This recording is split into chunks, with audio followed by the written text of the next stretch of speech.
ফতুয়া দেয় চা দোকানে বসে, আরে হুজুরের মধ্যে তো 13 ফেস। হেবড়া কয় হুজুররাই তো দেশটার মধ্যে ফেস লাগাইয়া রাখছে, এক এক হুজুর এক এক কথা কয়, আমরা কোন দিকে যাবো? না আপনি চা দোকানে বসে থাকবেন, যাবেন কেন?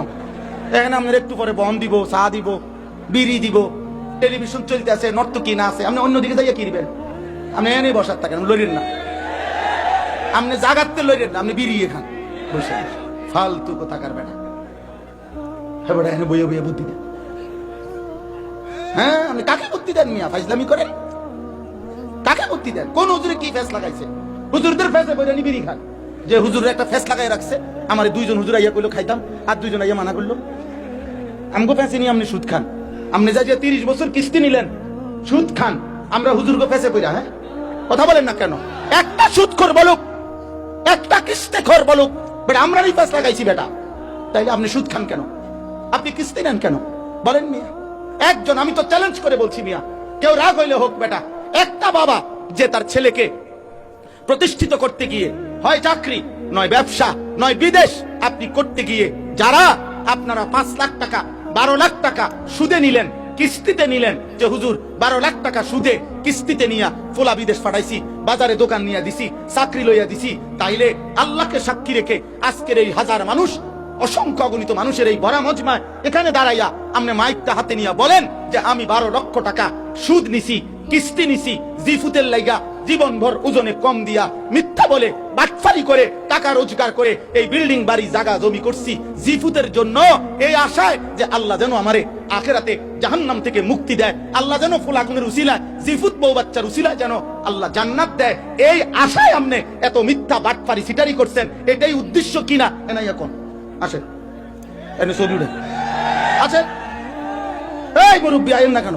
এনাই এখন এটা ভিডিও হইব। হ্যাঁ তো তো গপ মারেন কেন? গপ মারেন কেন? হ্যাঁ জীবন মানে শুধু বিল্ডিং, জিন্দিগি মানে বিল্ডিং, জিন্দিগি মানে 30 শতক জমি। কি বলতে চান? 3 ফুট বিদেশ তো কিসে? 3 ফুট বিদেশ, ছেলেটা ইটালি থাকে তো কিসে? ইটালি তো বহুত মানুষ জন্মও নিছে। আপনার ফুট তো 28 বছর বয়সে না গেছে ইটালি, যাতে ফইলার তো ইটালি, হ্যাঁ যাদের জন্ম ইটালি, যার 14 গোষ্ঠী ইটালি, তে তো আরো বড় কপাল। আমনের যদি পুত ইউরোপ থাকাতে আমনের কপাল এত বড়, ভাগ্য আমনের কপাল।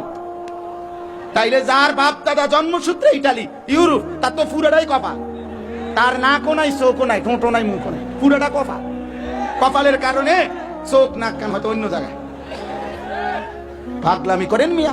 আমি বিদেশের বিরোধিতা করছি না, ইটালি হারাম বলছি না, ইউরোপকে হারাম বলি নাই বেটা, কিন্তু এক মুসলমান এক ইমানদার আপনার জীবনের সফলতা, আপনার জীবনের সার্থকতা, আপনি টাকা সম্পদ বিদেশ বিল্ডিং দালান ব্যবসাকে বললেন কেন? এটা না আমার বলা, এটাকে বলবেন কেন মিয়া?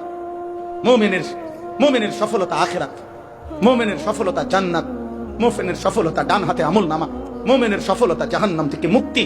আম্মা মান উতিয়া কিতাবাহু বিয়ামিনি, আল্লাহ বলছে যেদিন আমল নামা মুমিনের ডান হাতে দেওয়া হবে, ইমানদার একটা চিৎকার দিবে আর হাসরবাসীকে বলবে হা উমুকরাউ কিতাবিয়া, এই হাসরবাসী দেখো না দেখো না আমার নাম জান্নাতীদের মধ্যে উঠছে, ইকরাউ কিতাবিয়া, আমার আমল নামা দেখো দেখো আমার নাম কোথায় উঠছে। বাকি হাসরবাসীরা বাকিরা সামনে যারা, তারা বলবে আরে দোস্ত রে কিতারে, তুই তো আমরা বাজারে ব্যবসা করতি, দোকানদারি করতি, এক লগে দে কতবার একই অটোতে গেলাম আইলাম, এই কাম বানাইলি কেমনে? আমল নামা ডান হাতে নেওয়ানোর মতন এক আমল করলি কোন সময়?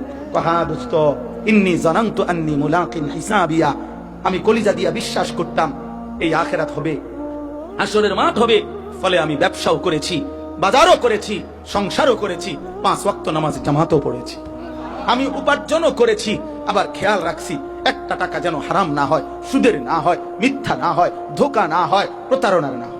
আপনাদের বিশ্বাস হয় ইমানদার হালাল উপার্জনকারী ব্যবসায়ী বাংলাদেশে নাই? কথা বলেন না কেন? নাই, অবশ্যই আছে। কয়জন দেখবেন মিয়া? আপনি দেখবেন কেমনে? হারাম করতে দেখবে, ভালো মানুষ দেখবেন কেমনে? আপনি যে যেমন সে তো খুঁজেই পায় তেমন। আল জিনসু ইয়ামিলু ইলাল জিনস।